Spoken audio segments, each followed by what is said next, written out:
Assalamualaikum. Ya, kalau nggak capai target nggak apa-apa, ikhlas saja. Ya, yang penting kan ada Tuhan segala-galanya. Ya, selama ini dianggap spiritual itu seperti itu ya. Udahlah, nggak apa-apa. Semuanya kan sudah takdir. Nah, ya, banyak orang yang kadang-kadang ya menyandarkan kelemahan dari sisi spiritual gitu. Ya. Padahal kalau kita lihat kata-kata spiritual itu sendiri, asal katanya apa, Pak? Spirit, betul? Iya. Spirit, passion, semangat. Sehingga muncullah di muka bumi ini seorang manusia paling spiritual di muka bumi menurut penelitian Michael H. Hart, sehingga beliau ditentukan di level pertama orang terhebat di dunia ini. Siapa dia? Nabi Muhammad SAW. Manusia paling spiritual. Gak ada yang mengalahkan beliau secara spiritual. Ibadahnya, oh kita belum apa-apa. Ya, tahajudnya, sedekahnya, apalagi ya number one lah. Ya, tapi coba lihat performance-nya, kinerja Rasulullah. Hanya dalam 23 tahun Rasulullah bisa merubah dunia. Bukan merubah Arab Saudi loh, Pak. Merubah dunia yang tadinya gelap gulita, yang tadinya SDM-nya kacau balau ya. Mohon maaf ibu-ibu, dulu wanita tidak ada harganya sama sekali ya, diangkat tinggi-tinggi oleh Rasulullah SAW. Ya, performa kinerjanya itu hanya 23 tahun, bayangkan. Hanya 23 tahun bisa merubah dunia. Itu kinerja yang belum ada terbandingkan sampai detik ini, kinerja. Contoh yang gak usah jauh, Indonesia menurut penelitian, Pak, itu orang pintar banyak, Pak, Indonesia. Buktinya apa? Juara 1 lomba matematika, fisika tingkat dunia, olimpiade dimenangkan oleh Indonesia. Orang pintar banyak banget di Indonesia. Ya. Dan kita sudah merdeka 70 tahun lebih, 70 tahun lebih. Sudah membangkitkan kinerja bangsa? Sudah membangkitkan performa bangsa belum? Rasulullah hanya 23 tahun sudah. Performa itu yang akan kita coba share ya. Mudah-mudahan kami bisa membangkitkan ESDM Sumbar sebagai contoh. Ya, kita akan niatkan mulai hari ini, Pak. Mulai hari ini kita niatkan ESDM Sumbar itu sebagai contoh, role model bagi dinas-dinas yang lain. Setuju Bapak Ibu?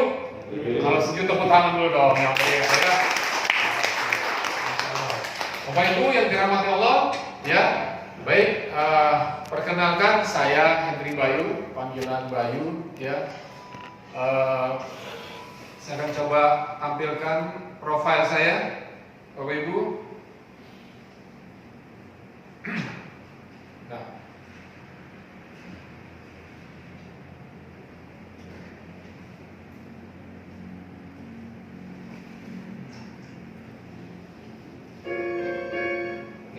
Kalau nggak jalan videonya, kita pakai yang manual saja, ya. Bapak Ibu, inilah profil saya. Oke, ya. Ini Bayu. Alhamdulillah, Allah izinkan untuk training hampir di seluruh Indonesia, sebagian Malaysia, beberapa lembaga yang training, ya. Saya pernah di Bukit Asam juga, Pak, ya. Beberapa angkatan di sana, sering di Freeport juga pernah, ya. Di Tembagapura, di puncak Gunung Jayawijaya training di sana, ya. Ya, beberapa lembaga dinas-dinas di seluruh Indonesia, ya. Nah, saya pernah juga di ESDM ini yang di Sawalunto nih, Pak, saya. Kalau tidak saya nih. Pernah juga dulu sekali, ya.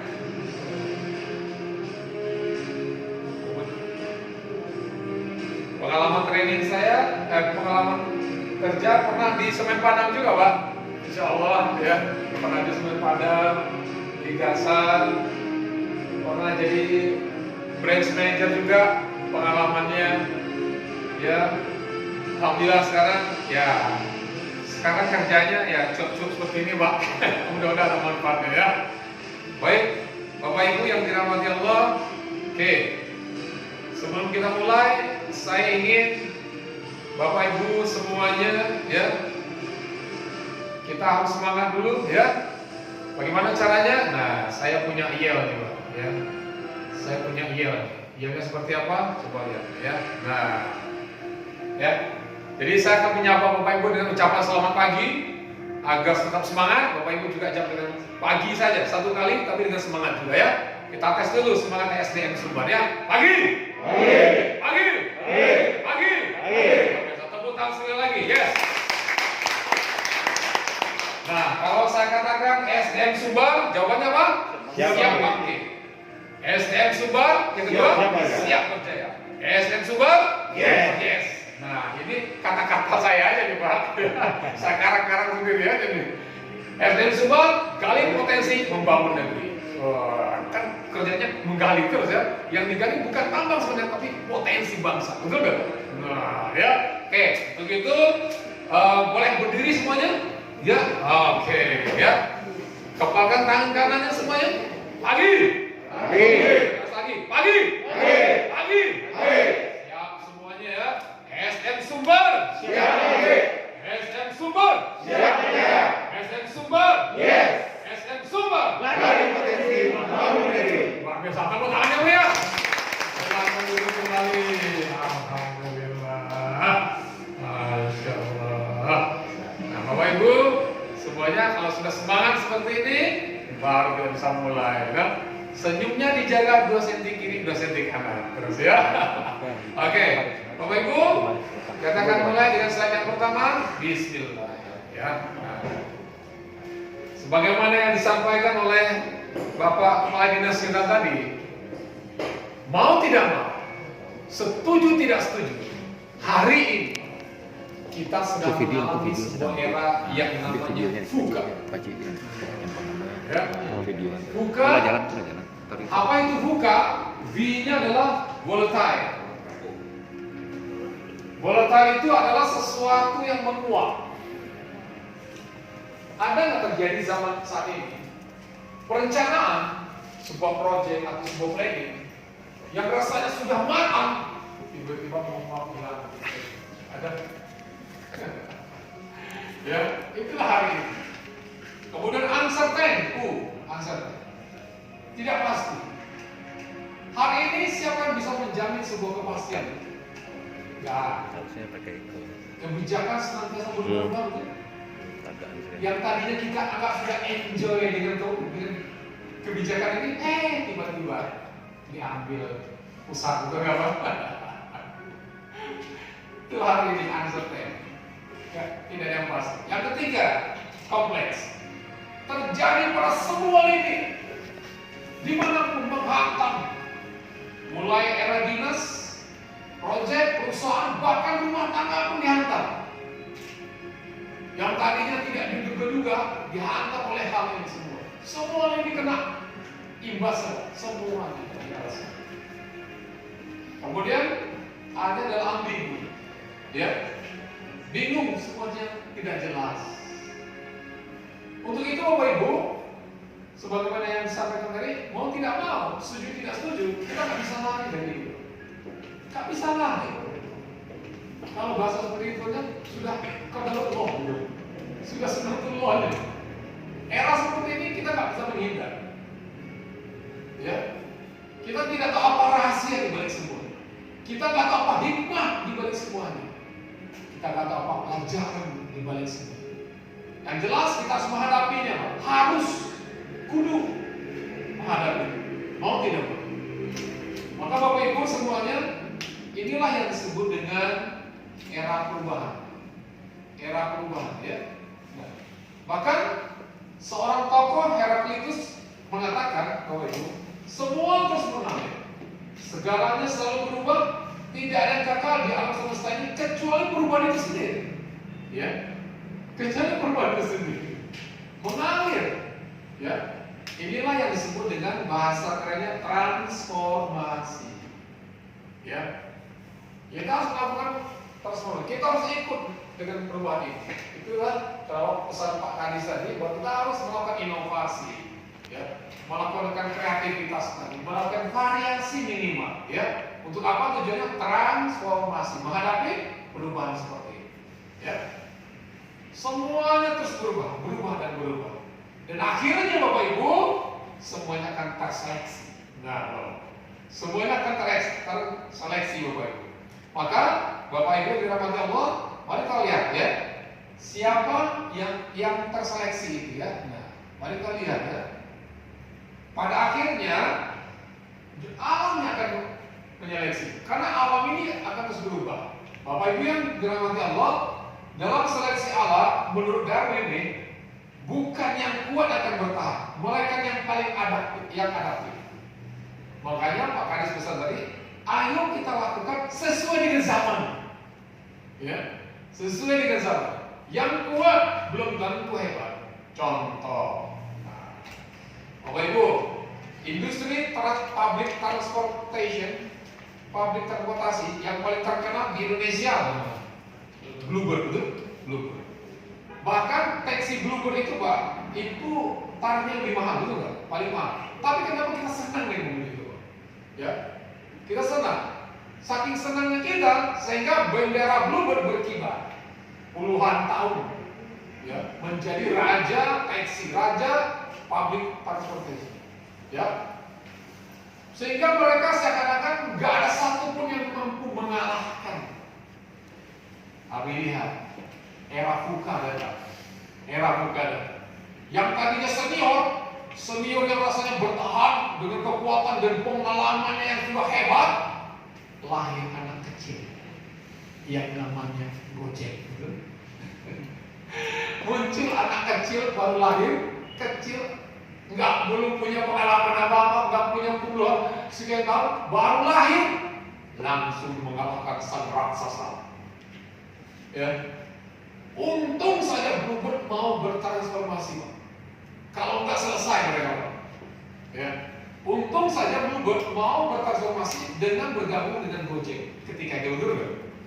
Makanya kadang-kadang kita pesan Gojek yang datang Bluebird, betul nggak?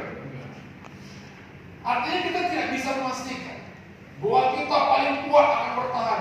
Belum tentu. Hati-hati. Kita paling senior, kita paling hebat. Belum tentu. Ya, bisa lahir anak kecil yang ujuk-ujuk mengalahkan kita.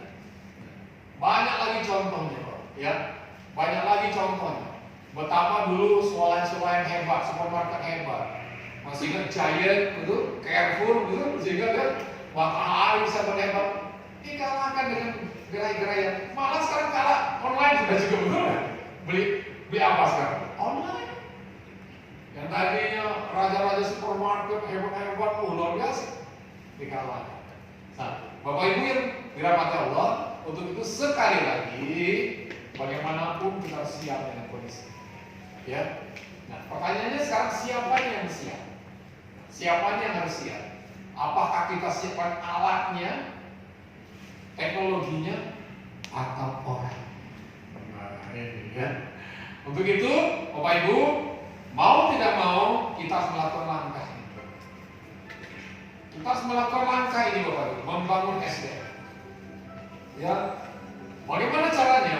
Konsepnya. Jadi pada pertemuan kali ini, Pak, mohon izin saya akan menceritakan dulu tentang konsep dasar dulu. Konsep dasar semuanya. Insya Allah kita akan terus rutinkan ini, nanti kita lanjutkan. Jadi saya coba membangun fondasi dulu, Pak, selama 2 jam ini, ya. Nah, Bapak Ibu, kita akan lihat bagaimana konsep membangun SDM itu. Saya tahu semuanya pasti punya visi, punya misi, punya tujuan, ya. SDM punya visi, betul nggak? SDM punya visi, SDM punya goal, tujuan. Ya, kalau boleh tahu saya ada apa visi-visi SDM Sumbar?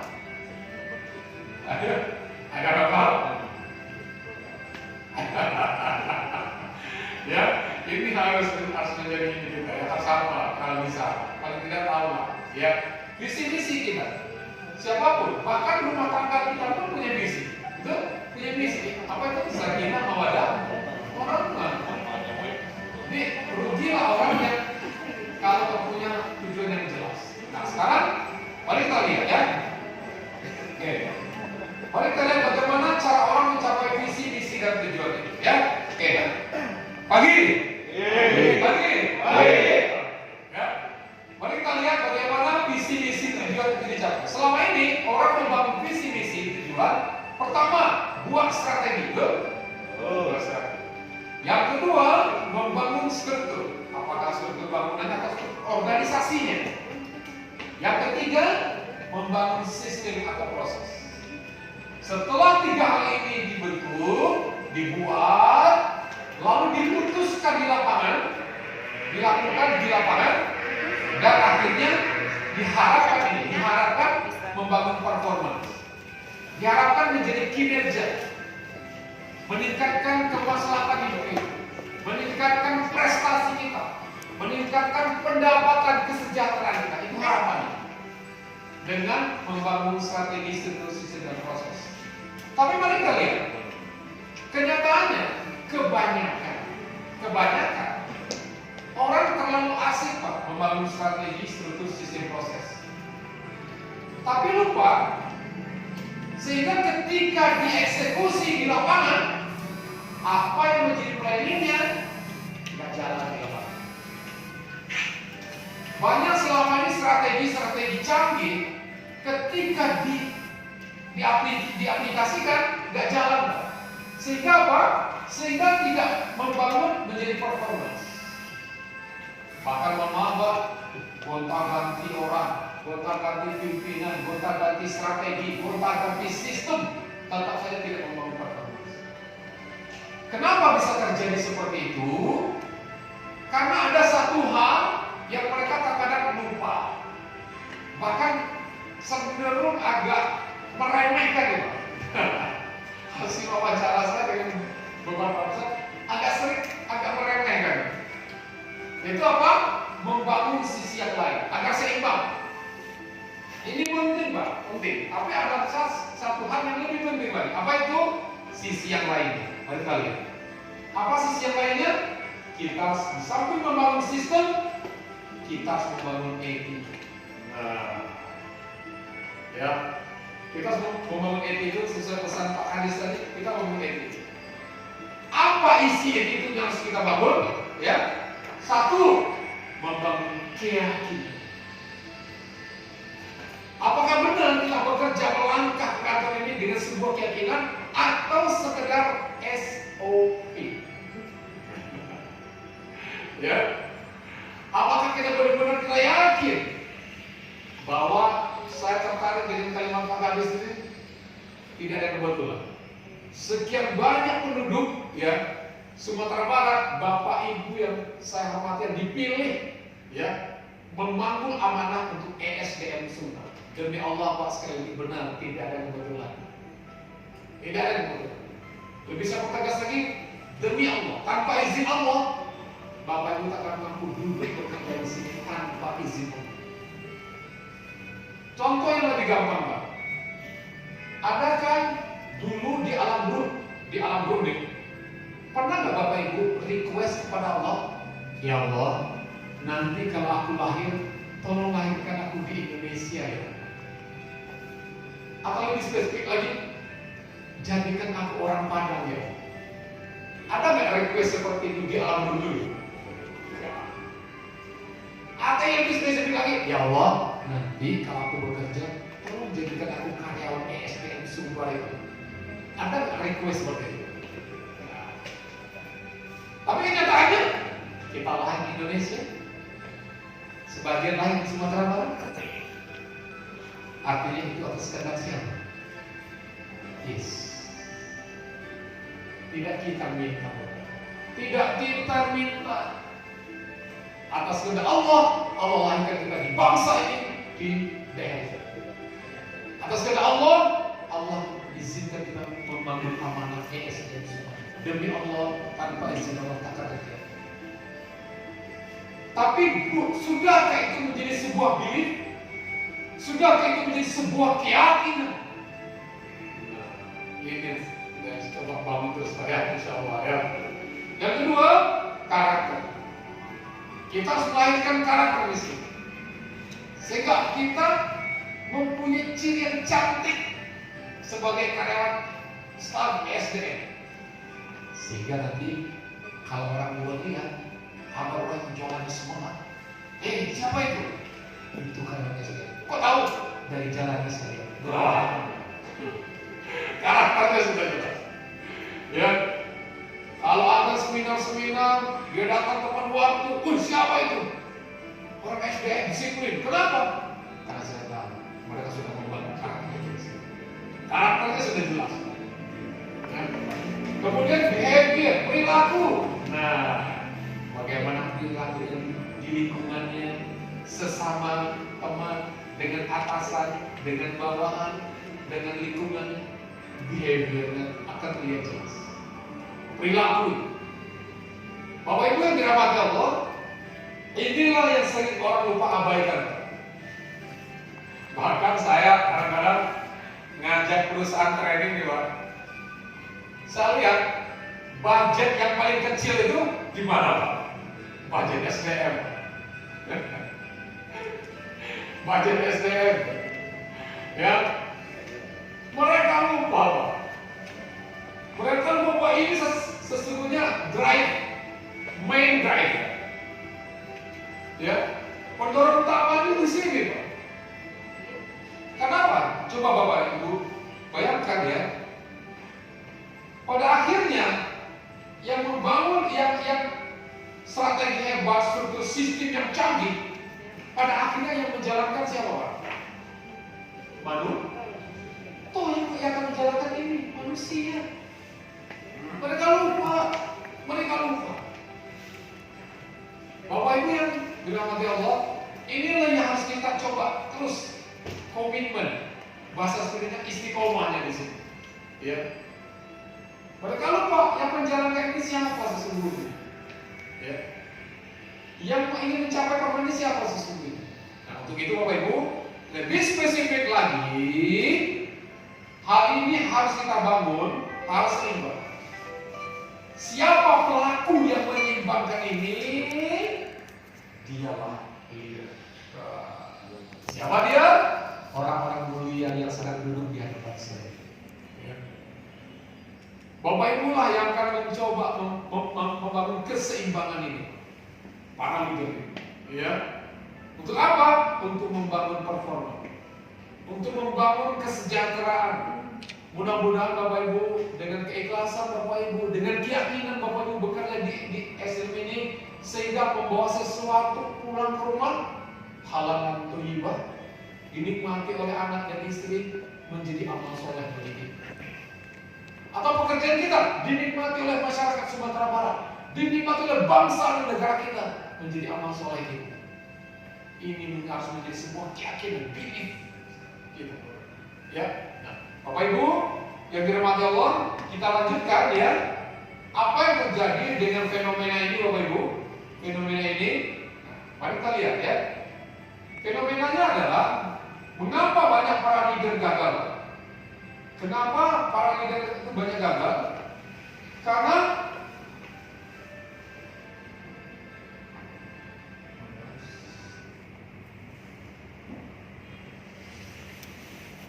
menurut penelitiannya Bapak Ibu ya.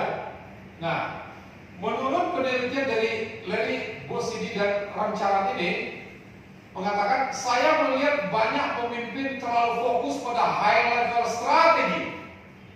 Banyak pemimpin terlalu fokus pada high level strategi agar kelihatan hebat. Nah, artinya apa? Masih ingat bagian yang sebelah sini tadi? Ya, ada strategi, ada sistem itu. Banyak terlalu fokus di situ, Pak. Agar apa?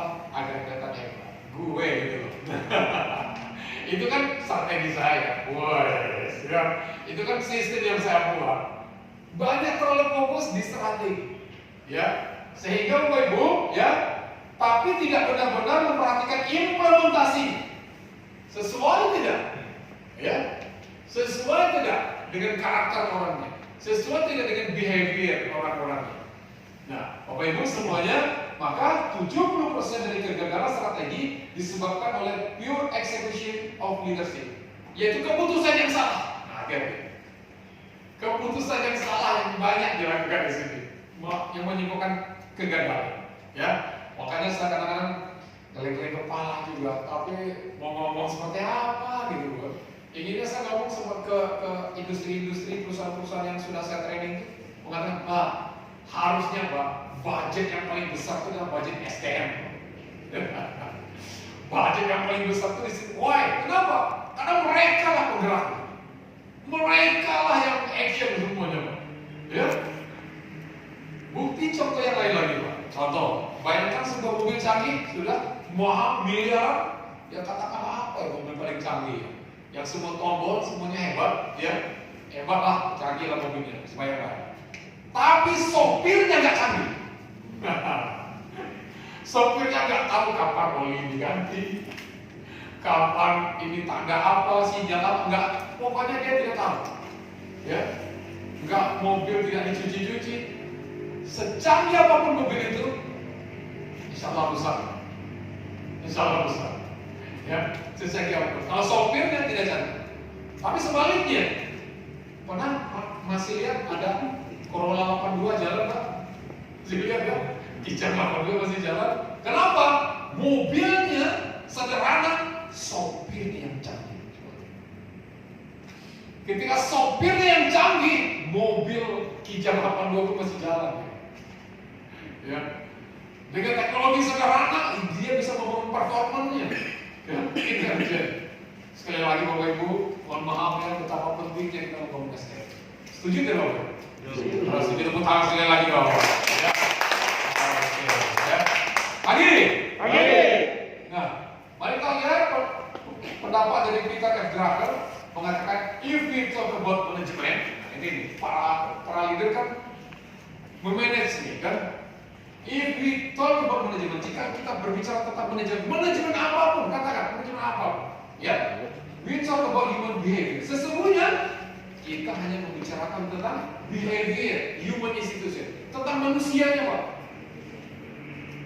Kita harus membicarakan tentang manusianya, pelakunya nih, pelakunya, Bapak Ibu, ya, pelakunya.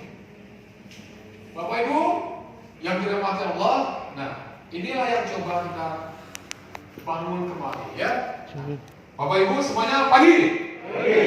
Untuk itu bagaimana caranya? Bagaimana caranya kita bisa membangun ini? Apakah kami bisa, Pak? Apakah kami bisa? Saya menjamin Bapak Ibu, insya Allah kita bisa. Nah makanya iya tadi saya yakin bisa berjaya, ya. Nah kenapa saya begitu yakin Bapak Ibu? Karena Allah yang Maha Pengasih Penyayang telah menitipkan pada setiap manusia, siapapun dia, apapun agamanya, dari manapun asalnya, Allah berikan modal untuk sukses. Ya, apa itu? Itulah yang disebut dengan human capital, modal dasar manusia. Jadi manusia diberikan 3 modal kecerdasan agar bisa sukses. Yang pertama IQ, kecerdasan intelektual, ya. Fungsinya what I think, berpikir, otak kiri Pak, sebelah kiri. Yang kedua, modal EQ, emotional quotient, kecerdasan emosional. Ya. Fungsinya apa? What I feel, untuk merasakan. Yang ketiga adalah SQ, spiritual quotient, kecerdasan spiritual, untuk mengetahui who am I atau what I, siapa saya. Bapak Ibu semuanya pagi. Nah, kita akan lihat satu persatu, ya. Apa itu kecerdasan IQ? Ya. Kecerdasan IQ terletak pada neokortex, otak kiri Pak, neokortex kita, yaitu sebuah kemampuan numerical berhitung spasial, ruang dan linguistik bahasa. Kecerdasannya rasional, logis dan linear. Yaitu sebuah kecerdasan yang mengutamakan logika, logis, linear. Pokoknya kayak kacamata kuda, dia lurus. Wah, ya. Yang penting saya lurus. Ya. Katanya di jalan lurus, ya udahlah saya lurus. Gak peduli kiri kanan, yang penting lurus. Katanya ada aturan lurus. Itu logikanya seperti itu. Ya. Contohnya apa? Permainan logika. Biasanya kalau orang diminta membuat gambar pemandangan, yang dibuat gambar apa? Pengalamannya apa nih? Saya sudah training dari Aceh sampai ke Papua. dari tingkat SD sampai profesor doktor, ketika membuat gambar pemandangan, rata-rata mereka membuat gambar ini, Pak. Untuk jujur, uang SD dulu apa gambarnya? Ya, karena SD masa paling polos ya. Ya ini gambar saya pun jujur Pak, saya pun ini gambar saya dulu. Artinya apa? Ya, artinya yang disebut gambar pemandangan itu harus buah-buah gunung. Ya, di tengahnya matahari ada jalan, ada sawah kiri kanan. Itu baru dikatakan gambar pemandangan. Ya, itulah SOP-nya, itulah logisnya, itulah logikanya. Inilah permainan IQ. Ya, tapi mohon maaf kalau saya memakai bahasa agak kasar sedikit, banyak celakanya nih. Orang banyak justru membanggakan ini, Pak. Membanggakan pola pikir dengan IQ. Contoh ya. Pagi. Tolong jawab Bapak Ibu, orang yang punya uang banyak, itulah orang yang bahagia menurut logika. Benar atau salah? Salah, Pak. Ayo, lihat pertanyaan saya nih. Orang yang punya uang banyak, itulah orang yang bahagia menurut logika. Benar? Menurut logika benar, gitu ya. Dengar pertanyaan saya lagi ya. Hati-hati. Pagi. Menurut logika ya, orang yang punya rumah mewah, mobil mewah, itulah orang yang bahagia. Benar nggak secara logika? Sehingga banyak orang memperturutkan logikanya, demi uang banyak, demi rumah mewah, demi mobil mewah, mereka menghalalkan semua cara. Ada orang seperti itu? Di Indonesia ada Pak? Ya, Pak. Inilah bahayanya kalau kita terlalu fokus kepada IQ logika. Hati-hati. Ya bukannya IQ tidak penting, nanti saya akan tunjukkan, ya berapa persen penting. Ya, nah, ada sebuah penelitian yang dilakukan oleh Brian Tracy. Nah, coba lihat. Dia mengatakan, Bapak Ibu, ya, saya telah mengunjungi berbagai negara dan berjumpa dengan banyak sekali orang sukses dan pandai. Saya pernah bercakap-cakap dengan banyak sekali miliarder, ya. Kemudian multi miliarder dan bahkan bilioner. Saya sudah pernah bekerja sama dengan orang-orang yang berada puncak pemerintahan, bersama-sama dengan orang-orang yang terpintar yang pernah hidup di muka bumi. Coba lihat, orang terpintar yang pernah hidup di muka bumi. Dan satu kesamaan yang saya temukan pada orang-orangnya adalah mereka semua tidak pernah merasa terkesan dengan kepandaian mereka sendiri. Ternyata IQ itu bukan sukses, bukan kunci sukses orang-orang hebat. Ya, mereka tidak merasa hebat, ya, mereka tidak merasa pintar dengan ilmunya, tidak merasa hebat dengan rumah mewahnya, tidak merasa hebat dengan jabatannya, Bapak. Ya, justru kenyataannya adalah semakin pintar mereka, semakin sederhana sikap mereka, dan mereka pun semakin tidak menganggap diri mereka tinggi dan ahli dan apapun. Padahal mereka multi miliarder, bilioner. Padahal mereka orang-orang puncak pemerintahan. Tapi mereka tidak merasa hebat. Berarti ada sesuatu. Berarti ada kecerdasan yang lain nih selain IQ. Ya. Nah, begitu Ibu, sebagaimana yang saya sampaikan tadi, ternyata IQ saja tidak cukup, Pak. Tidak cukup untuk membangun sebuah kesuksesan ini. Ya. Ada kecerdasan yang kedua yang disebut dengan kecerdasan emosional, ya, yang terletak pada limbic system. Apa itu kecerdasan emosionalnya? Ya, sebuah kemampuan untuk memahami dan ikut merasakan apa yang dialami diri sendiri, orang lain, dan kemampuan untuk membaca emosi orang lain atau situasi sosial tempat kita berada dan menanggapinya dengan tepat. Ya. Menanggapinya dengan tepat. Artinya apa? EQ adalah kemampuan kita untuk merasa. Ya, Bapak Ibu, ini sebuah kecerdasan yang luar biasa. sebuah kecerdasan yang mampu merasakan perasaan orang lain. Bapak Ibu yang dirahmati Allah, betapa pentingnya kecerdasan ini untuk seorang leader.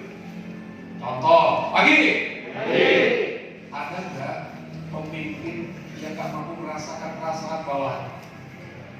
Atau sebaliknya, ada nggak bawahan yang nggak mampu merasakan perasaan pemimpin? Ada nggak seorang kepala negara yang tak mampu merasakan perasaan rakyat? Lihat betapa bahayanya kalau kita tidak punya EQ, ya. Bapak Ibu, yang paling dekat, ayo, ada nggak suami yang nggak merasakan perasaan istrinya? Ada nggak istri yang nggak merasakan perasaan suami? Ya, ada. Ini kecerdasan emosional. Itu apa kan penting juga Dewi. Ya. Bahkan anak, mohon maaf, ada nggak anak yang durhaka pada orang tua? Ya. Kecerdasan emosi. Sebuah kecerdasan yang mampu merasakan perasaan. Dan hebatnya Pak, orang Minang luar biasa.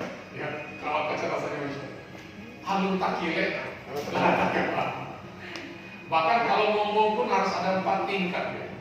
Bagaimana cara ngomong dengan orang yang lebih besar, cara orang yang lebih kecil, gimana cara ngomong dengan teman sejawat ya. Emosionalnya main orang Minang terus. Hebat. Ya, kecerdasan emosional. Bapak Ibu, inilah pentingnya kecerdasan emosional. Ya. Nah, Bapak Ibu, tapi kecerdasannya ternyata belum sempurna. Kenapa? Karena masih bisa disalahgunakan. Contohnya apa? Ketika orang ada maunya nih di belakang, dia mencoba perasaan orang. Nah, pergi ke kampung, hewan kampung, perlu apa? Perlu beras, jangan khawatir, saya lakukan. Nah, perlu apa lagi? Baju, tenang saja, kan? Perlu apa lagi? Saya bangun, ya. Tapi jangan lupa besok pilih saya, ya. Ya. Bahkan dengan mulut manisnya seorang terbuai, ada takutnya keluar. Ya. Karena dia berusaha mencoba merasakan, dia sedang para wanita terayu, padahal kakinya sudah mulai main. Apa? Ya. Artinya apa? Kecerdasan ini masih ada sedikit kelemahan, masih bisa disalahgunakan. Nah, ya. Namun pada akhirnya alhamdulillah di awal abad ke-20 lahirlah kecerdasan yang ketiga. Ya, apa itu kecerdasan yang ketiga? Inilah yang disebut dengan kecerdasan spiritual. Bapak Ibu yang dirahmati Allah, mari kita lihat apa itu kecerdasan spiritual atau SI. Nah, Bapak Ibu yang dirahmati Allah, kita lihat ya. Kecerdasan SI adalah kemampuan untuk memahami makna dan nilai value tertinggi kehidupan serta tujuan fundamental dan makna terdalam manusia. Artinya apa? Hanya kecerdasan inilah yang mampu memahami makna tertinggi kehidupan. Hanya kecerdasan inilah yang mampu menjawab, memahami kalimat yang disampaikan oleh Pak Kadis tadi, bahwa tidak ada sesuatu pun yang kebetulan. Kecerdasan inilah yang mampu untuk membangkitkan belief, keyakinan. Kenapa? Karena kecerdasan ini adalah sebuah kecerdasan yang mampu menjawab pertanyaan yang paling mendasar, yang harus dijawab oleh siapapun orangnya, harus menjawab pertanyaan mendasar ini.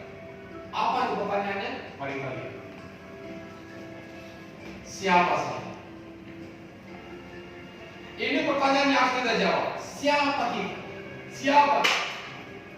Buktinya Bapak Ibu, ada tidak hari ini orang yang lupa diri?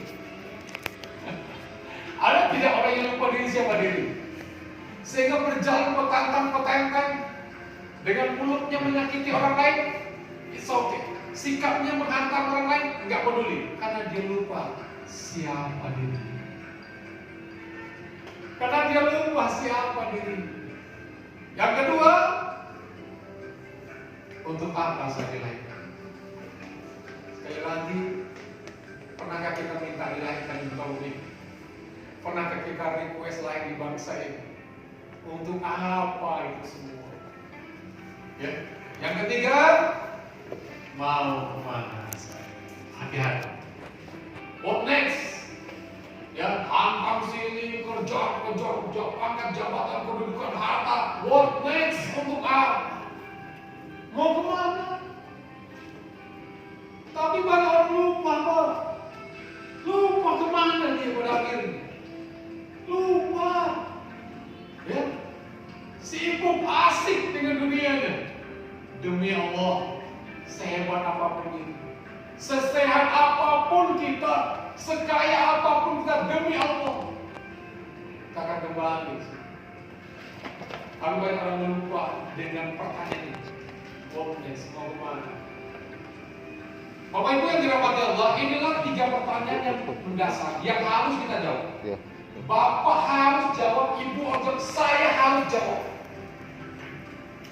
Ya, tapi memang terkadang menjawabnya perlu waktu ya. Kadang-kadang menjawabnya perlu latihan terus.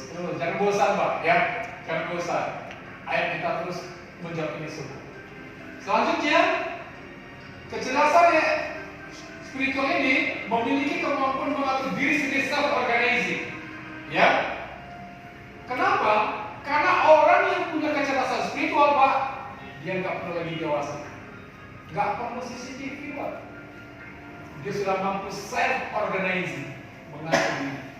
Dia mampu menempatkan dirinya di mana. Dia mampu menempatkan bicaranya seperti apa, sikapnya seperti apa, self-organizing. Hebat orang spiritual. Ya. Pantas Rasulullah itu kinerjanya luar biasa. Dia tahu menempatkan pada saat yang tepat. Ya. Kemudian memberikan kemampuan bawaan untuk membedakan yang benar dan yang salah. Banyak orang selama ini membenarkan yang salah, menyalahkan yang benar. Itu ketika SQ-nya tidak berfungsi dengan baik. Yang terakhir, yaitu SQ adalah perangkat yang bukan semua manusia secara global dan universal. Artinya apa? Sekali lagi, kecerdasan ini bukan milik satu umat beragama saja. Milik semua orang. Buktinya apa Bapak Ibu? Dengan ini Rasulullah SAW membuktikan bisa merubah dunia. Padahal di dunia apakah semuanya muslimah? Tidak. Apakah semuanya Nasrani? Tidak. Lihat, inilah kecerdasannya universal. Itulah kenapa Rasulullah dan para sahabat Umar bin Khattab, Abu Bakar diterima di Eropa, diterima di Spanyol, Andalusia. Karena sebabnya universal. Ya. Makanya Bapak Ibu, kenapa saya semangat seperti ini dan saya training Pak. Di dalam ruang training itu tidak semuanya satu agama. Ada peserta yang dari Nasrani, Hindu, Buddha. Alhamdulillah Pak, trainingnya 2 hari berjalan, tidak ada satupun yang meninggalkan ruang. Para berbagai agama yang ada di sana. Ya, karena ini universal. Bapak Ibu semuanya pagi. Saya akan lihatkan contoh bagaimana cara orang bekerja dengan kecerdasan seperti itu. Ini contoh ini true story, Pak, kisah nyata. Ya. Karena kebetulan saya dulu dengan ISU dengan Pak Andi Ginanjar, beliau survei kemanapun materi yang kita berikan, kita survei. Nah, kebetulan ini ada sebuah kejadian di Jepang, ya. Pak Andi kebetulan juga mengunjungi ke sana. Ada sebuah kisah menarik, Pak. Bagaimana cara kerja kecerdasan seperti itu, ya. Apapun agama mereka, apapun kepercayaan mereka, ya. Juga mau sambil membuktikan universal. Kisah farmasi. Jadi di Jepang itu Pak, ada sebuah pabrik obat yang hampir bangkrut, Pak. Hampir bangkrut. Padahal kita tahu teknologi Jepang cukup canggih. Kemudian gaji pendapatan karya Jepang sudah internasional, ya, sudah tidak seperti kita, sudah menjamin kehidupan mereka. Tapi anehnya ada sebuah pabrik farmasi hampir bangkrut, hampir tutup. Ya, ternyata setelah diselidiki kembali ke masalah utama, SDM. SDM-nya bermasalah. Sehingga pada akhirnya ownernya memutuskan, ayo kita semuanya sekarang libur, cuti. Tapi bukan cuti liburan main-main, tapi kita berdinas di luar. Jadi semua karyawannya diperintahkan masuk ke rumah sakit yang ada di Jepang. Ya, masuk ke rumah sakit situ kurang lebih sekitar 1 bulan, ya, 1 bulan atau 1 bulan lebih. Mereka dibiarkan di rumah sakit. Apa yang saya lakukan? Pokoknya kamu di rumah sakit aja. Lihat saja, udah terserah kamu. Pokoknya kamu jam kerja di rumah sakit, kalau udah jam kerja pulang. Ya, begitu tiap hari. Itu perintah saya. Gaji kamu tetap saya bayar. Oke, sebulan lebih. Setelah 1 bulan lebih, mereka dipanggil. Sudah selesai semuanya ke rumah sakit? Sudah, ayo kembali bekerja di perusahaan kita. Ayo. Masya Allah. Ternyata setelah itu semuanya bekerja bagaikan banteng. Bagaikan banteng yang membunuh kinerja performa. Tiba-tiba saya mereka levelnya naik, energinya naik. Kemudian ditanya lagi kepada karyawan, kok dulu kalian tidak semangat? Sekarang begitu semangat, hebat. Apakah gaji kalian tambah? No. Gaji tambah, insentif tambah? Tidak. Peralatan tambah yang canggih? No. Tapi kenapa sekarang kinerjanya bisa meningkat, performanya meningkat? Ternyata rata-rata karyawan mereka yang dikirim ke rumah sakit mengatakan, ternyata kami baru tahu, Pak. Ternyata butiran-butiran obat yang kami buat di pabrik ini sedang ditunggu oleh ribuan orang yang terbaring di rumah sakit. Ternyata kami baru sadar, butiran-butiran obat yang kami buat ini sedang ditunggu oleh sahabat-sahabat kami yang sedang terbaring di rumah sakit. Bisa jadi yang terbaring itu adalah tetangga kami, kakak, adik, orang tua kami. Bapak Ibu, artinya apa? Di sini owner menyentuh kecerdasan spiritual kami, sehingga mereka tahu siapa mereka, untuk apa mereka, untuk apa obat yang mereka buat ini. Apakah sekedar menghasilkan penghasilan uang, atau sesuatu yang lebih dibalik butiran obat? Apakah bekerja hanya sekedar SOP saja? Atau ada sesuatu yang lebih dibalik semua? Maka ketika kecerdasan spiritual itu disentuh, insya Allah kinerja dan performanya meningkat. Bapak Ibu yang dirahmati Allah, inilah yang kita terus berusaha. Memang butuh waktu. Mereka saja harus berbulan-bulan dulu di rumah sakit baru sadar apa arti sebutir obat yang mereka buat. Memang keluar. Rasulullah Sallallahu Alaihi Wasallam untuk mendapatkan bilis butuh waktu berapa? 5 tahun di Gua Hira. Bolak-balik membutuh. Tapi ingat, dia tidak datang sendiri. Dia harus dicari. Kalau seandainya datang sendiri, untuk apa Rasulullah pergi ke Gua Hira? Kenapa nggak di rumah saja? Kenapa tidak didatangkan orang-orang hebat ke pabrik itu? Kenapa orang yang harus ke rumah sakit? Memang harus ada usaha. Ya, memang harus ada usaha. Karena Pak, pada akhirnya hidup ini pilihan. Hidup ini pilihan. Siapa ingin keyakinan itu? Atau siapa yang tidak perlu keyakinan? Terakhir kita akan memilih. Setuju Bapak Ibu semuanya? Tepuk tangan yang mulia dulu. Bapak Ibu, mengambil kecerdasan ini mampu kita bangkitkan kembali ya. Nah, untuk itu Bapak Ibu, ayo kita semangat lagi, berdiri lagi semuanya, ayo. Berdiri lagi semuanya. Oke. Ya, lagi. Tangan kanan di depan. Ayo dengan suara yang lantang, ya. SM Sumber. Siap. SM Sumber. Siap. SM Sumber. Yes. SM Sumber. Kali potensi. Luar biasa, tepuk tangan sekali lagi. Silakan duduk. Oke, Bapak Ibu yang dirahmati Allah, ya. Jadi kita sekarang tahu modal kita ada 3. Yang pertama kesadaran apa? IQ. Yang kedua EQ, emosional. Yang ketiga SQ. Jadi Pak, mulai hari ini saya ingatkan lagi. Saya nggak ngajarin, saya hanya ingatkan saja. Tidak ada alasan kita untuk tidak sukses. Kenapa? Karena 3 kesempatan itu sudah ada pada diri kita. Sudah ada pada diri kita semuanya sebagai rahmat Allah kepada kita. Maka harus kita gunakan. Selama ini kenapa belum sukses? Mungkin ada yang belum menggunakannya. Nah, sekarang kita lebih jauh lagi. Bagaimana cara menggunakannya? Ya? Oke, kita sudah tahu. Nah, sekarang mari kita lihat 3 kecerdasan itu. Ya, ada IQ, EQ dan SQ. Dan 3 kecerdasan ini tidak boleh terpisah. Nah, ada juga Pak orang yang memisahkan 3 kecerdasan ini.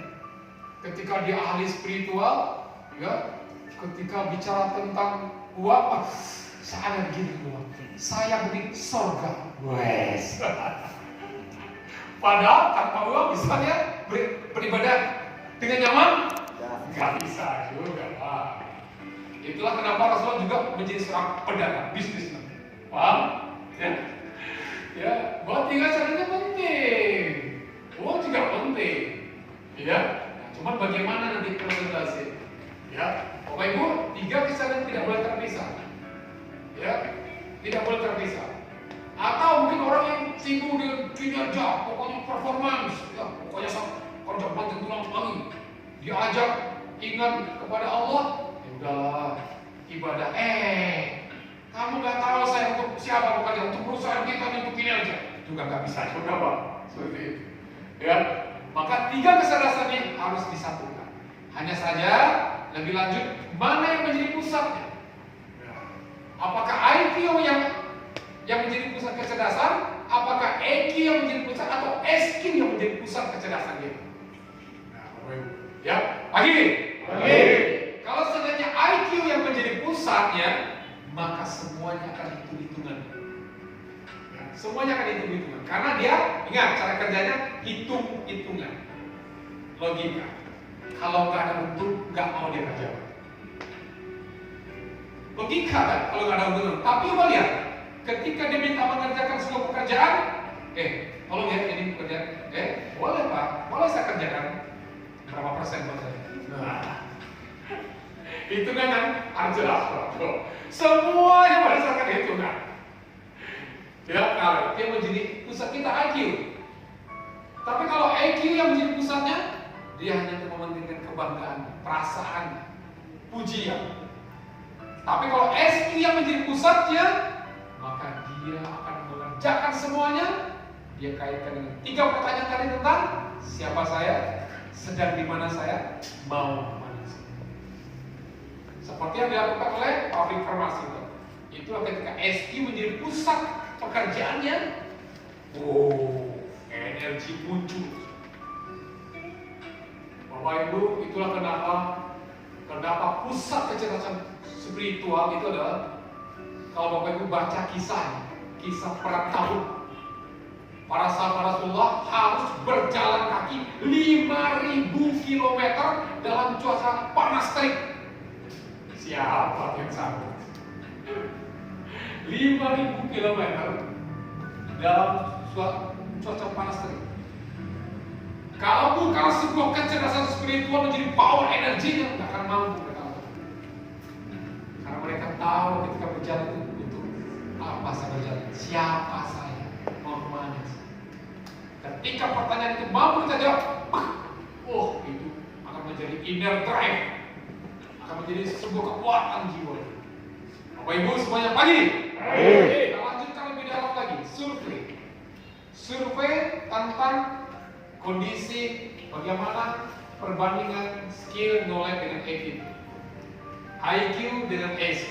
Mari kita lihat hasil survei. Menurut EQ Inventory di Barbaron, IQ rata-rata berpengaruh 6% dalam keberhasilan. Ternyata dalam sebuah keberhasilan, sesukses apapun proyeknya, IQ perannya hanya 6%, maksimal 20%. Ini survei, ini bukan survei saya loh Pak. Bank SDM Dunia. Ternyata IQ yang paling hebat pun hanya 6%, Pak.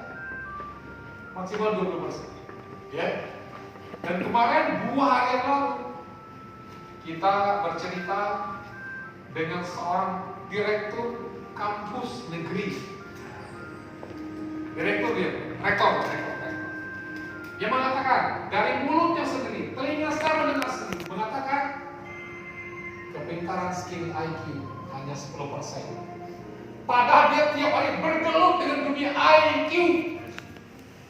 Dan dia berani mengatakan saya sampai hari ini duduk sebagai rektor bukan karena IQ saya, bukan karena kecerdasan otak saya.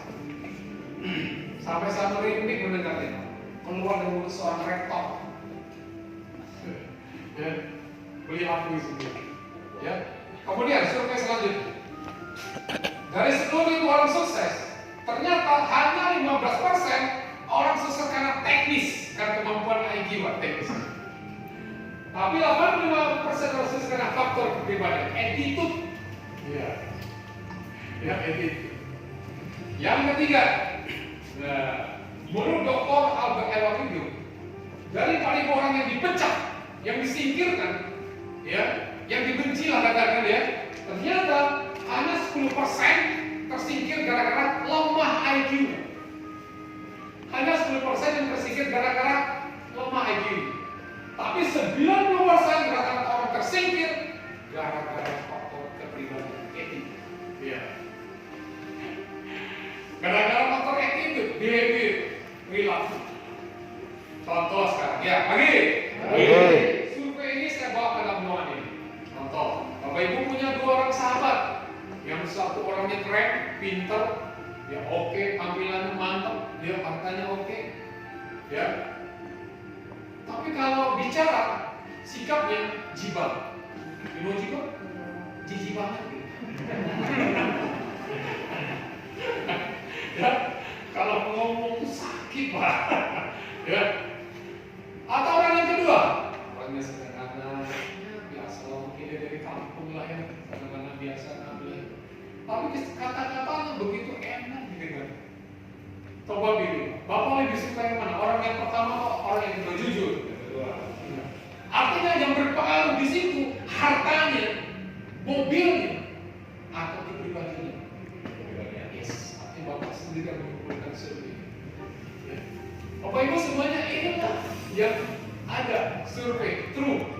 Ya. Nah, Bapak Ibu yang dirahmati Allah, jadi kesimpulannya untuk kesuksesan itu skill knowledge itu hanya 20%, 10-20% kesimpulan. Ya. Tapi attitude 80-90%. Ini porsi. Ya. Janji saya tadi sampaikan bukan IQ tidak penting Pak, tapi lihat porsi. Inilah yang disebut dengan keseimbangan.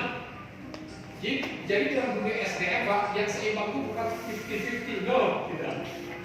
Dalam dunia SDM yang disebut seimbang 80 atau 20 atau 90-10 itu yang seimbang. Itu yang disebut dengan keseimbangan.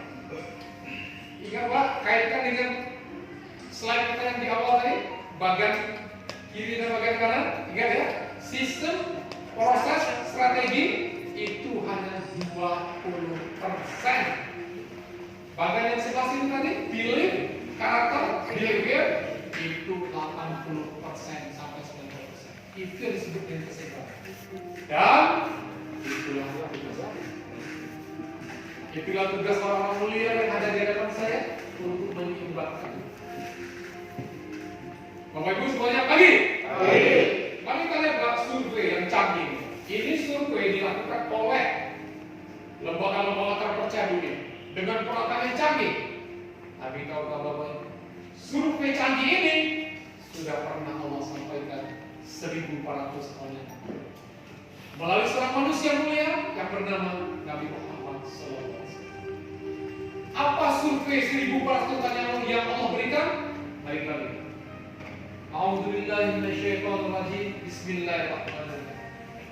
Innallaha la yughayyiru ma biqaumin hatta yughayyiru ma bi anfusihim. Allah tidak akan merubah keadaan suatu kaum sehingga mereka merubah keadaan yang ada pada jiwa mereka sendiri. Tolong simpulkan, Pak. Yang ada dalam jiwa kita, skill, knowledge, atau attitude. Yes.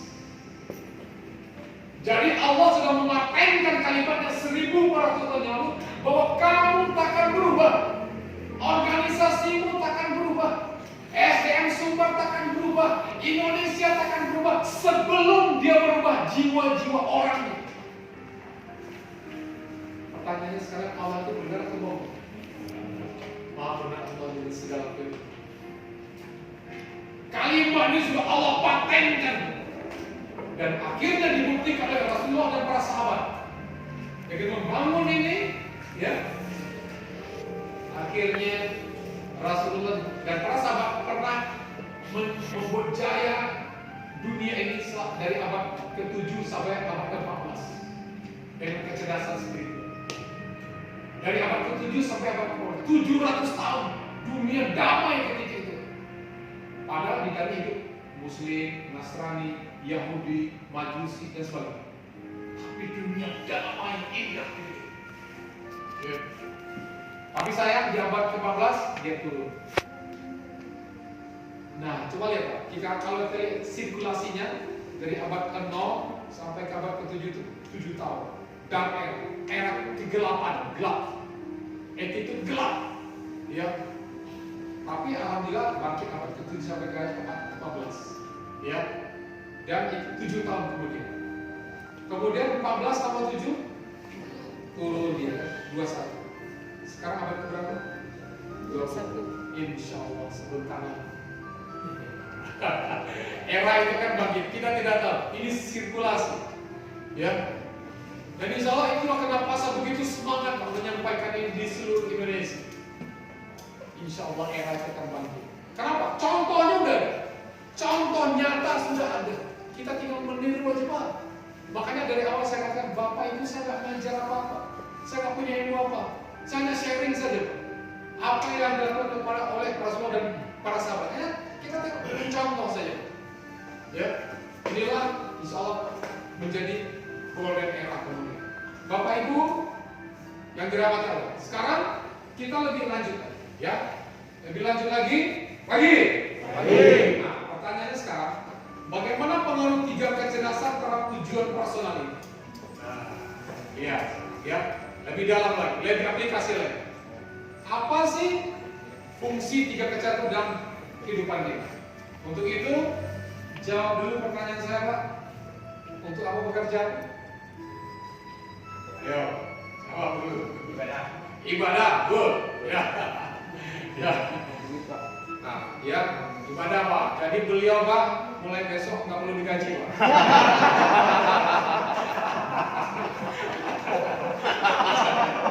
Kalau Pak ya ibadah.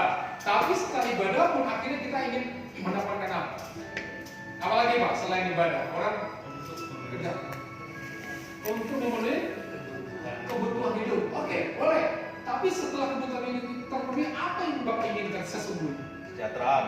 Sejahtera. Ya. Oke, setelah Anda sejahtera, apa yang Anda inginkan sesungguhnya? Satu kata. Pengakuan. Ayo. Apa sesungguhnya yang kita inginkan? Ibadah, bekerja, apa? Wow, luar biasa. Tepuk tangan dulu, Pak. Kayak ada di Pak. Betul ya. Apapun yang kita lakukan, ya tujuannya adalah satu kata, yaitu apa? Bahagia. Kita beribadah dengan ikhlas, Pak. Tentunya untuk bahagia dan kita. Ya. Kita kemudian kita mencari penghidupan kita sejahtera untuk bahagia. Ya.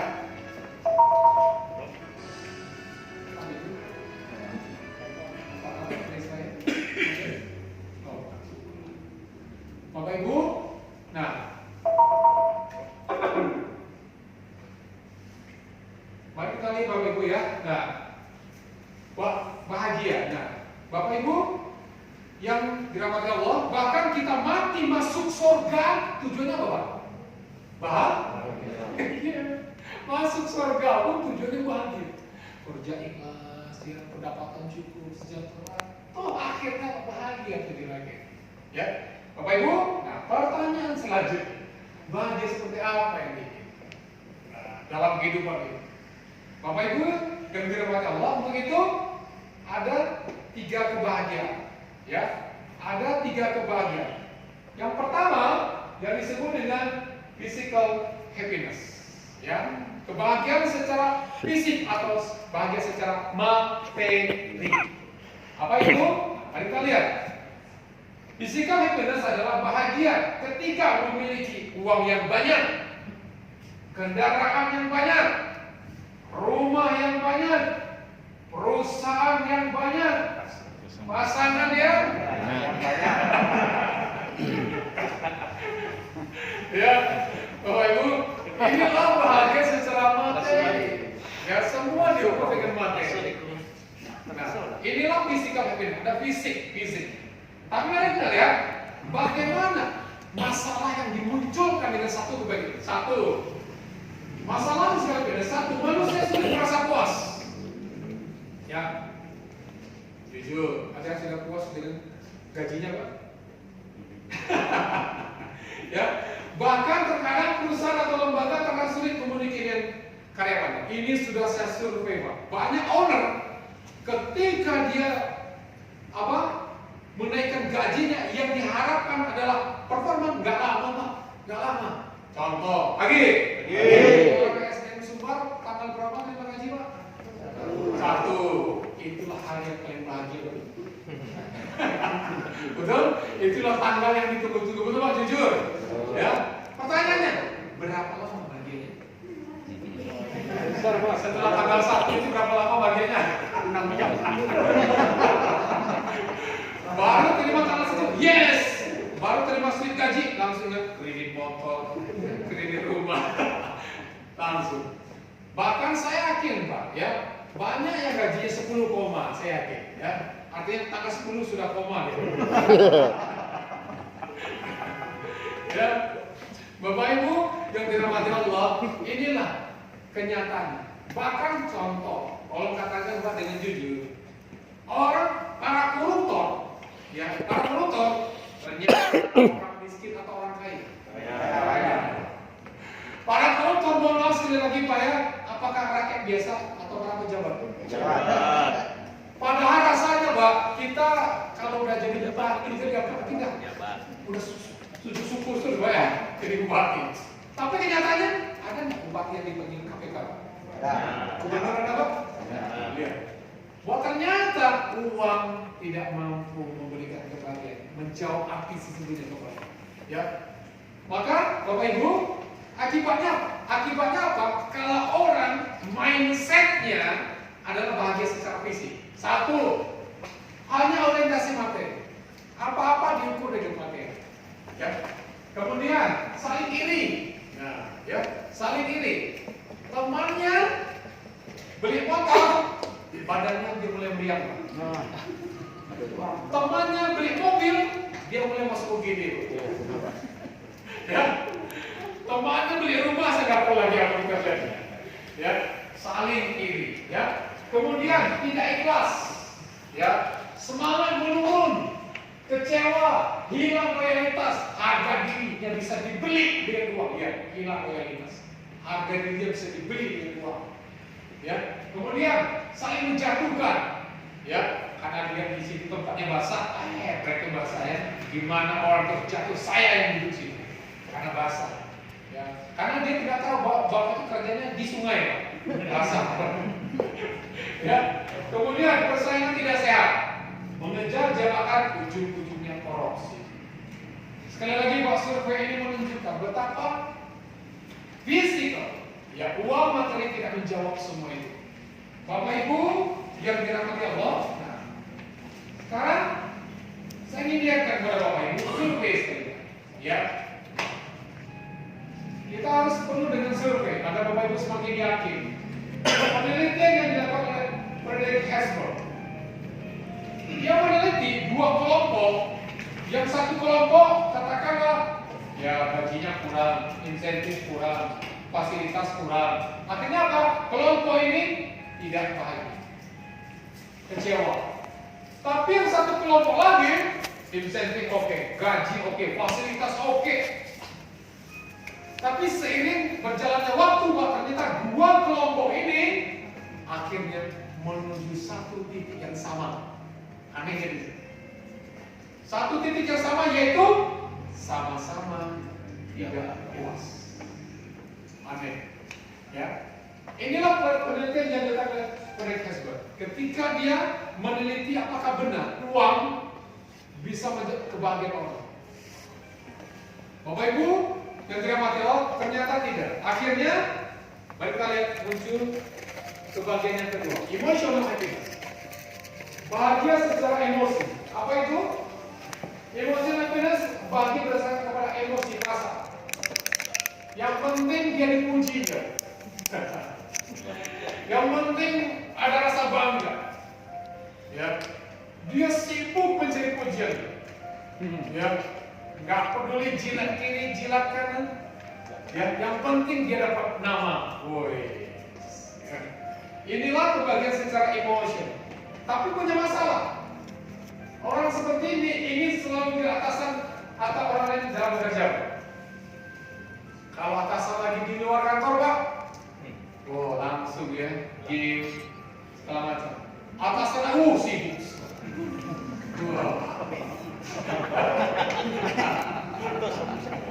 Ada yang merasa lagi. Ingin dilihat selalu. Kemudian mudah kecewa, mudah nggak tahu. Bapak pimpinan ini nggak tahu bagaimana saya dengan ikhlas mengabdikan jiwa saya. 20 tahun mengabdi nggak dapat apa-apa. Ada orang yang stres gara-gara itu. Ya, pujian, menunggu pujian. Kemudian selalu menunggu ucapan terima kasih, memilih pekerjaan dengan kelompok. Kelompok karyawan saya. Wah, orang bukti tinggi guys. Wah, karena dia punya rasa. Ya, rasa. Bapak Ibu, inilah sebuah permainan emosional yang terkadang yang saya katakan di awal tidak sempurna seperti itu. Ketika ini yang menjadi tolak ukur, emosi yang menjadi tolak ukur, pertanyaannya, ada nggak perang antar kampung? Perang antar partai ada? Karena mereka secara emosi mengatakan saya paling, kelompok kami paling hebat, organisasi kami paling mantap, partai kami paling hebat. Secara emosi. Ya. Artinya apa? Sekali lagi, emosional belum sempurna juga. Nah, Bapak Ibu, kemudian mencari pujian. Apa akibatnya? Apa akibatnya kalau kita berpatokan kepada emosional untuk mencari kebahagiaan ini? Satu, tidak sungguh-sungguh apabila tidak jawab. Maunya orang seperti ini, Pak, dikeminyak ke CCTV, Pak. Baru dia sungguh-sungguh. Ya. Kemudian, malas apabila tidak mendapatkan penghargaan. Tidak ikhlas, suka berpura-pura rajin. Ya. Kemudian mudah kecewa, akhirnya pesimis. Alah, untuk apa mata-mata kerja? Kita ada apa? Udahlah, bro, udahlah bro, santai aja bro. Kenapa-napa, biar pesimis. Ya, nggak dapat pujian sekali, orang full kerja. Bapak Ibu semuanya, inilah bahayanya kalau kita kiblatnya adalah emosional. Untuk itu Bapak Ibu, ya, untuk itu ada satu kebahagiaan yang harus kita perlukan. Manusia memerlukan kebahagiaan spiritualitas. Ya, apa itu kebahagiaan spiritualitas? Lagi. Mohon izin sekali lagi Bapak Ibu, saya akan sampaikan kisah nyata, kisah true story. Ini berkaitan dengan guru saya Pak Ali Dinanda di Jakarta. Ya, karena kantor kami dulu di Jalan TB Simatupang, Jakarta Selatan, aksesnya harus lewat tol. Ya. Dan dulu sebelum ada e-tol, sebelum ada kartu e-tol itu, kita kan bayar manual bayar. Nah, maka kita Pak Ari ketika itu mendapatkan pengalaman melalui seorang penjaga pintu tol. Misalnya, ya. Jadi tugasnya adalah menerima uang atau memberikan tiket itu dulu tugasnya sebelum ada e-tol sekarang.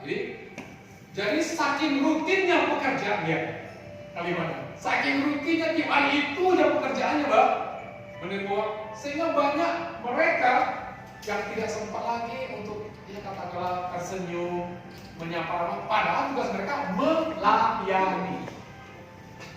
Ya. Tapi ada satu penjaga pintu tol yang bapak ini senantiasa tersenyum bahagia.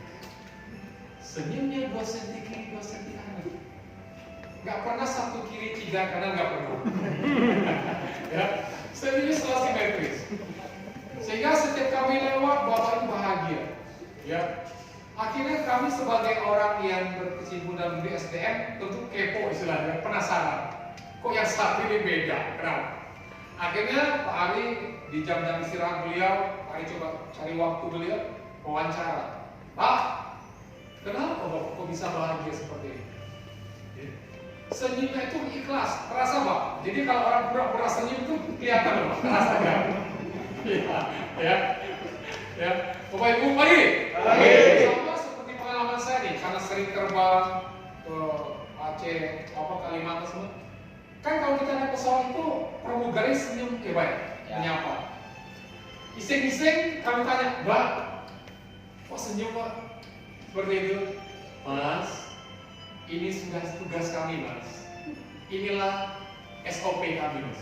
Artinya apa? Itulah senyum SOP. Ya, coba-coba kalau dia nggak senyum, dapat SP ya. Ya, inilah senyum SOP namanya.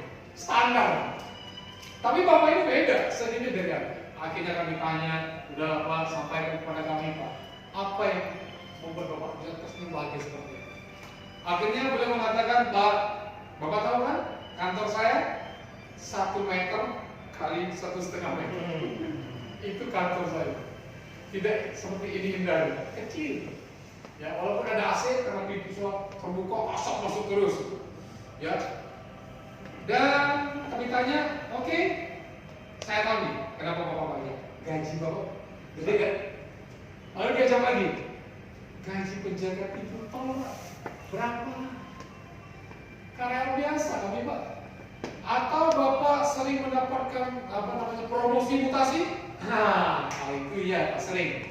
Dulu kadang-kadang saya di pintu tol sebelah kanan, kadang-kadang pintu tol sebelah kiri. Mutasi terus ya. Masih sempat bercanda beliau Pak. Semakin kepo, semakin penasaran. Dulu Bapak ini gimana? Udah Pak sampaikan kepada kami. Apa yang membuat Bapak bisa bahagia seperti ini? Akhirnya beliau menyampaikan, Pak, saya orang biasa, pekerjaan saya sederhana seperti ini.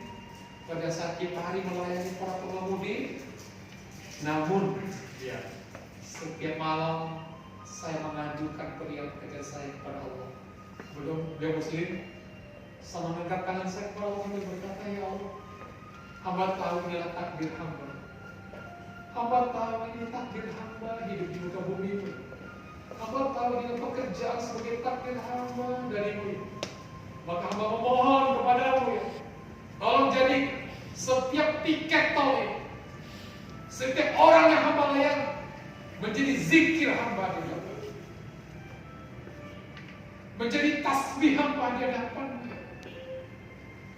Jadikan setiap orang yang hamba layani, setiap pengemudi yang hamba layani menjadi butiran-butiran tasbih hamba di hadapan.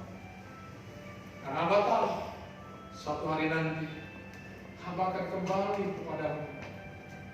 Dan ketika hamba kembali kepadamu ya Allah, hamba ingin tiket-tiket tol itu menunggu hamba di pintu surga Jannatul Ma'wa sebagai butiran tasbih hamba di hadapan.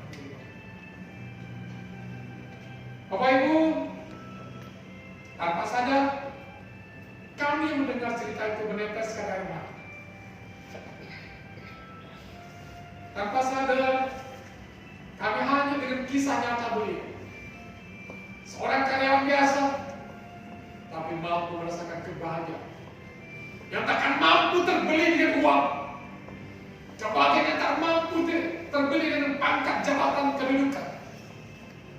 Tapi beliau pun ketika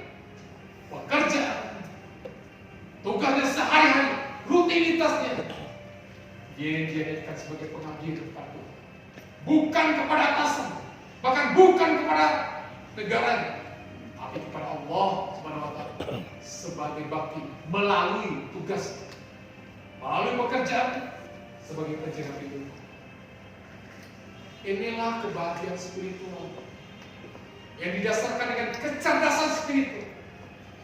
Sebuah kecerdasan yang mampu menjawab tentang, sekali lagi, siapa diri, sedang di mana diri, mau kemana. Ketiga-tiga pertanyaan ini dia bawa ke dalam pekerjaan. Senyumnya akan selalu tercipta. Apapun kondisi pekerjaan, sepahit apapun, seberat apapun tantangan pekerjaan, dia akan selalu tersenyum bahagia. Senyum dari hati yang dalam, yang tak akan terpengaruh dengan pangkat jabatan, bahkan tidak terpengaruh dengan caci maki orang lain, hinaan orang lain. Akhirnya saya baru sadar kenapa Rasulullah SAW tak peduli dengan hinaan orang lain, caci maki. Ya, inilah sebuah kecerdasan spiritual yang membawa kebahagiaan spiritual. Inilah yang coba Pak menjadi goals kita. Ya, setuju Pak? Di SDN Subang ini menjadi tujuan kita akhirnya. Dan inilah saya juga minta tadi kepada Kak Kadis, ini memang tidak sebentar. Kita harus mengulang-ulangi, kita harus tekadkan diri kita mencari semua. Ingat kalimat saya sekali, bukannya kita tidak bisa, bisa. Demi Allah Pak Bapak akan bisa merasakan kebahagiaan seperti yang dirasakan kebahagiaan itu. Bisa, kenapa? Karena potensi itu sudah Allah berikan dalam diri kita. Tinggal kita menggunakannya saja. Ya. Nah, Bapak Ibu yang dirahmati Allah, ya, mudah-mudahan nanti next ke depan kita terus akan buktikan ini semua. Ya, ini harus dicari, belief harus dicari, keyakinan, nggak bisa ditunggu, nggak bisa ditunggu. Itulah saya juga baru paham kenapa Allah juga mewajibkan kita bagi muslim sholat wajib 5 kali sehari. Rutinitas, harus dirutinkan. Ya, bahkan terkadang masih ada juga orang yang sholat jalan terus, korupsi jalan terus. Betul? Bagaimana kalau nggak sholat, bayangkan? Makanya rutinitas ini seperti itu. Nah, Bapak Ibu semuanya, maka inilah skala prioritas kita. Ya, kalau tadi dikatakan oleh Allah, nah sekarang lihat hadis riwayat Hakim mengatakan bahwa dari Abu Hurairah radhiyallahu anhu ia berkata, Rasulullah SAW bersabda, Allah SWT berfirman. Artinya ini hadis kursi, Pak. Ya, wahai anak Adam, curahkanlah waktumu untuk beribadah kepada Aku dan perkayalah hatimu. Curahkan hatimu untuk beribadah kepada Aku dan perkayalah hatimu. Berbicara tentang hati, sekali lagi kalau katakan, berbicara tentang hati, berbicara tentang skill atau attitude, Pak. Attitude. Makanya dikatakan perkayalah hatimu. Fokuslah kepada yang presentasinya besar. Tapi anehnya kita justru sibuk dengan presentasi kecil, makanya bangsa kita masih kecil sampai hari ini. Walaupun penduduknya banyak, wilayahnya besar, tapi kecil. Karena kita terlalu membanggakan sesuatu yang kecil. Kita lupa sesuatu yang besar kayak itu. Kalau ini Pak, ya. Kalau kita curahkan waktu kita, artinya fokuskan beribadah. Ingat, ibadah bukan hanya sholat saja, ibadah bukan hanya membaca Al-Quran saja, tapi lihat ketika penjaga toilet tadi, ibadahnya di mana? Di kotak kecil itu ibadah. Ketika itu dia fokuskan ke sana, beribadah dan berkaya hatinya, lihat janji Allah. Maka Aku akan menutupi kefakiran. Aku akan menutupi kemiskinanmu. Ya. Lihat seluruh ini Allah katakan. Allah akan tutupi kawan. Tapi lihat, jika tidak, maka Aku akan memenuhi hatimu dengan kesibukan dunia. Ya. Sibuk dengan dunia, sibuk mencari, tapi tetap stres. Ya, dapat rumah mewah, mobil banyak, tetap stres. Karena dia lupa memfokuskan yang mana. Dan ketika kita fokus di sini, Aku tidak akan menutupi kefakiran. Ya, paham Pak kenapa saya hari ini semakin sadar. Saya training dari Aceh sampai ke Papua Pak.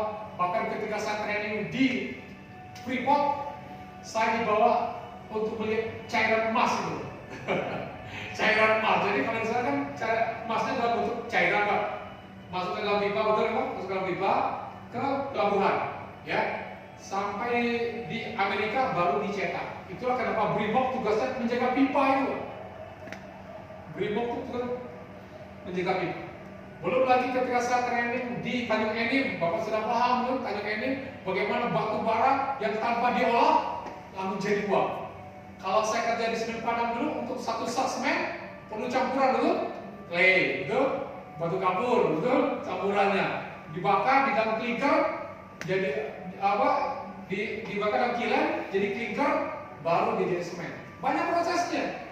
Tapi di Tanjung Enim batu bara luar biasa produksi. Ya, belum lagi gas kita Pak. Artinya apa? Ya, artinya apa Bapak Ibu? Negara kita kaya. Negara kita kaya. Coba simpulkan Pak. Negara kita kaya. Orang yang pinter. Ingat tadi IQ kita pinter Pak. Lebih pinter daripada orang Jepang Pak. Jangan khawatir Pak, IQ tinggi. Indonesia kaya. Orang yang pinter harusnya rakyatnya sejahtera atau menderita Pak.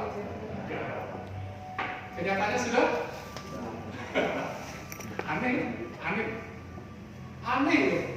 Negara kaya, orangnya pintar, tapi nggak sejahtera. Kenapa? Inilah kenyataan. Allah tidak akan pernah menutupi kefakiran kalau kita sibuk dengan itu. Semua survei pada akhirnya terbukti.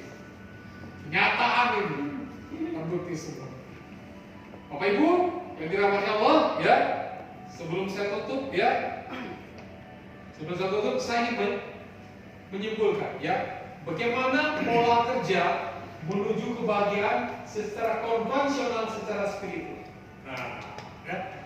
Kalau secara konvensional kita sudah paham, bagaimana kita mendorong batu besar bersama-sama dengan SOP, ya, dengan aturan-aturan juknis, betul, ya. Kita mendorong sama-sama dengan berdarah-darah.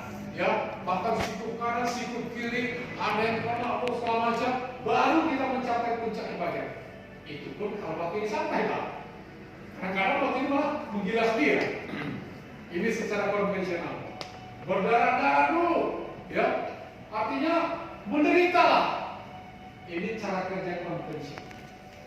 Bedanya dengan cara kerja spiritual, dia sama-sama mendaki, kita sama-sama mendaki. Hidup ini mendaki Pak. Ya, semakin banyak tantangan itu. Kalau orang tua bilang semakin tinggi pohon, semakin anginnya semakin besar. Ya, bedanya kalau kerja spiritual di tangga pertama saja dia sudah tersenyum. Nah, ini ada cara. ya, Jadi kan di tangga pertama saja mulai dia melangkah, Bismillah, dia sudah mulai tersenyum. taruh atas dengan meja. Artinya apa? Kalau secara kerja konvensional ini adalah penderitaan baru kebahagiaan. Kalau secara spiritual mulai saja melangkah, ini bahagia semua. Seperti menjaga pintu toilet. Rutinitasnya kebahagiaan. Ya. Mudah-mudahan pesan dari Pak Kadis tadi rutinitas kita tidak membawa melenangkan kita ya, tidak melenangkan kita. Mudah-mudahan next ke depan rutinitas kita ibadah kita. Setuju Bapak Ibu? Tepuk tangan sekali lagi ya. Sebelum saya tutup ya, nah kita kobarkan lagi semangat kita semuanya. Ayo berdiri lagi semuanya. Pagi. Ya, siap semuanya ya. Pakai tangannya. Dengan suara yang paling mantap. SM Sumber. Siap lagi. SM Sumber. Siap Jaya. SM Sumber. Yes. SM Sumber. Yes. Tepuk tangan yang meriah. Inilah sesi kita untuk saat ini Pak ya. Karena Bapak Ibu harus bekerja melanjutkan ibadahnya. Karena sudah melanjutkan ibadahnya, Bapak Ibu saya mengucapkan terima kasih banyak. Bapak Ibu semuanya, kalau ada kata-kata yang salah, next time kita akan jadwalkan lagi perjumpaan selanjutnya.